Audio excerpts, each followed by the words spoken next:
77. Bring not blood upon thine house.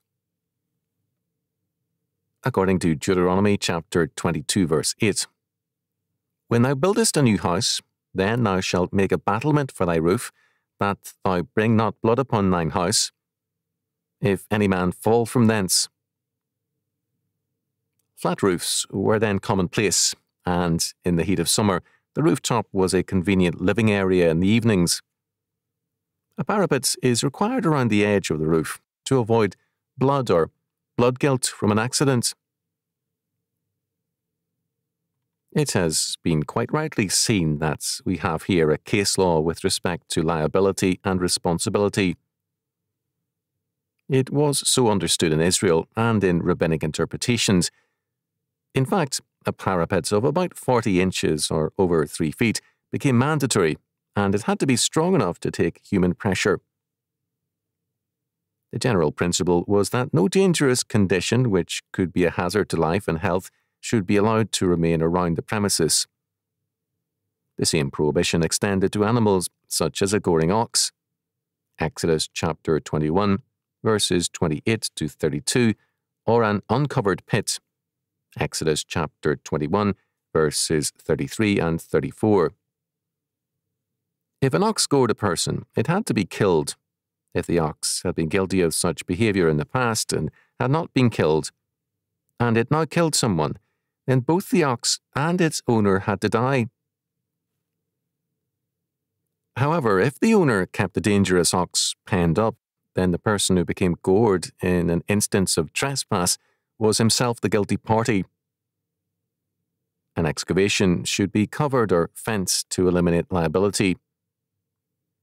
Trespass thereafter was the fault of the victim. Thus, there was a duty to protect friends and neighbours who came to one's home or land, but the liability did not include trespassers or guests who entered a fenced pasture with a dangerous bull therein. Laws of liability are thus laws of responsibility.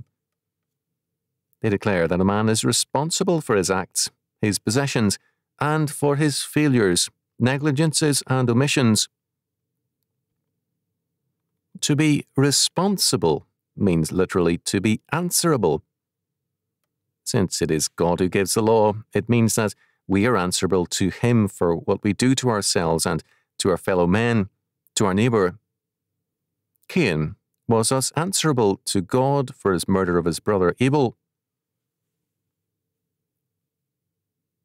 Responsibility is a religious, a theological idea. Without the God of Scripture, the idea of responsibility breaks down. When every man becomes his own God, then man is not responsible, because a God answers to no one and to nothing. All things answer to a God. As a result, under humanism, man assumes that the world owes him all things because, as the centre of life, all things are responsible to him. There is thus a total liability to the man-God. In Scripture, man is totally liable to the God who created him, but his responsibility to other men is not total.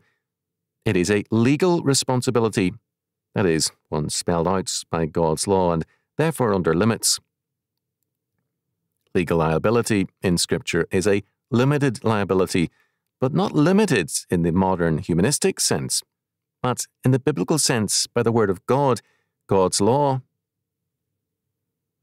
The great statement of limited liability in Scripture is Exodus chapter 21, verses 23 to 25.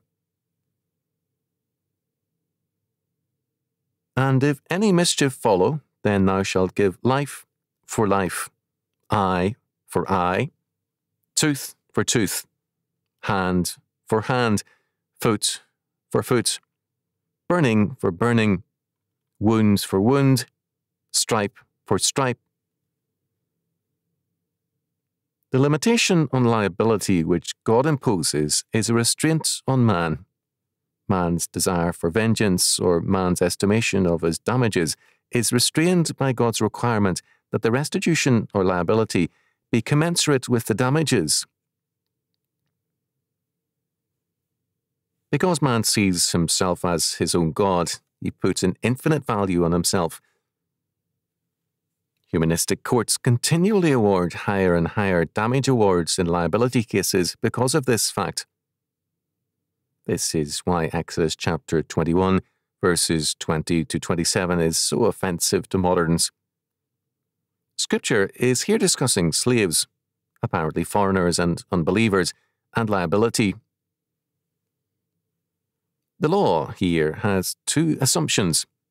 First, the slave is a human being, a creature of God, and a master is accountable to God for his treatment of a slave. The slave is God's creature, and both slave and master are God's property and under God's law. Second, the slave is also, in a secondary sense, another man's property. If the slave is injured or maimed by an angry master, he must be granted his freedom. If the slave is murdered by his master, the master must be punished. However, if the slave is struck, lingers a day or two, and then dies, there is no punishment. The master has been punished by the loss of his money invested in the slave. It must be noted, first, that this law functions practically to inhibit brutality towards a slave. Injuries resulted in the slave's freedom, and manslaughter or murder in punishment for the master. The master was thus an assured loser if he injured the slave corporally. Such a law inhibited the mistreatment of slaves. Second, it is very obvious that there is a variable principle of liability. Liability for injuring a slave, one's own slave, is different from the liability for a freeman, and the implication is clear that it will differ among freemen. We cannot place the same liability upon, for example, a broken leg for a drunken derelict and for a Christian leader in some area of activity. In either case, there is an inescapable liability. Both are God's property, and we are accountable in both cases to the Lord. God, however, in his law, makes a clear distinction between one man and another in terms of their character and importance. Modern man is at this point schizophrenic. He does not like to admit that there is a difference in the loss of a good private's life and a good general's life. In theory, he denies the difference on religious, humanistic grounds. In everyday practice, he affirms it. Weighing his own life against others, modern man emphatically holds to the difference. Third, while there is a difference between men, and hence a variable liability for injuries, but not for murder, there is a common responsibility to God. Any injury to any man means accountability to God. This applies to direct action, that is, in striking and injuring a man, or in carelessness, as with a parapet, a pit, or an animal. All men and things are God's property, and we are accountable in all things to him. Fourth, liability is not only for injuries, but for loss of time, so that an injured man is not only compensated for the cost of his injuries, but also for the loss of his time, depending on the value of that time. Exodus chapter 21, verses 18 and 19. If liability ceases to be a theological concept, it becomes an instrument of social and class warfare. It is then used by the rich to rob the poor, or by the poor to rob the rich. History is full of examples of both. When liability is theologically grounded, it rests on the priority of God's order and the restoration thereof. Man's liability for his rebellion against God is the death penalty. Christ's atonement means that restitution is made and our restoration effected. We are therefore to live responsibly and to work for a society in which the liability law concept works, not to decapitalize society, nor to rend it asunder by injustice and class war, but to prevent troubles and conflicts and to effect restitution and restoration. Liability presupposes damage or potential damage. Its purpose must be to limit that damage, effect restitution, and make clear the priority of God's claims and order. To summarize, humanism, first of all, sees man as God.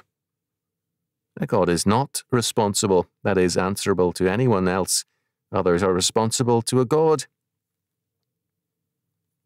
Second, the implication of this is that man, as a would-be God, seeks escape from responsibility.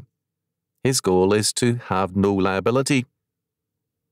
Practically, he gains, as a first step, limited liability laws, which limit his responsibility for his actions.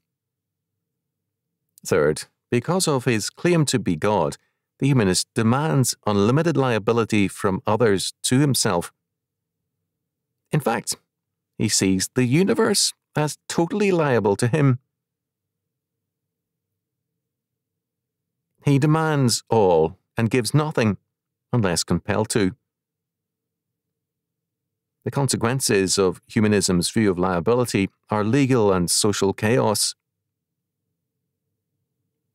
Scripture, on the other hand, declares first that God alone is God.